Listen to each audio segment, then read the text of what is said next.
It's important that you try to stay as safe as possible when you're out on the water. In order to do that, one of the primary things that you should be concerned with is a life preserver. Now, there are many different types of life preservers, but the one that I'm going to show you today is called an automatic inflatable. Now, here is an example of an automatic inflatable life preserver. In order to wear one of these, you put it around the back of your shoulders. There is a clip on the front, and then there is an adjustment strap on the side. And then you slide that until it's relatively snug on your body. If you were to fall into the water and you're conscious, there's a pull tab right here that you can pull on, and it will automatically inflate, and it will bust out of these Velcro tabs, and it'll lift you up out of the water. If you were not conscious or you were not able to pull on the ripcord, then there is a chemical inside that will dissolve, and it'll lift you up out of the water. Recently, we had a situation where one of these preservers inflated. How do we put this back together and rearm it so it's ready to be used again? You are going to be focused on this device right here. There is a cap. You're going to remove the cap by turning it counterclockwise. Set that down.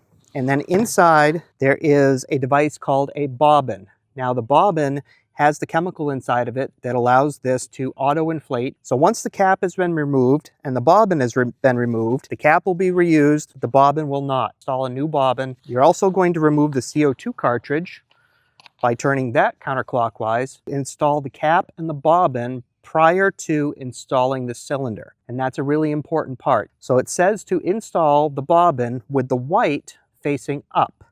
And you'll see that there's grooves cut into the side of the bobbin's housing, and that is to make sure that that aligns properly inside. Take the cap, and you're going to now screw that on clockwise. Right now you can see that there's red represented. You're going to screw this down until green is represented. After we have everything properly installed inside of the cartridge, in this particular preserver, it says to take the outside flap and fold it in first, followed by the inside flap over the top.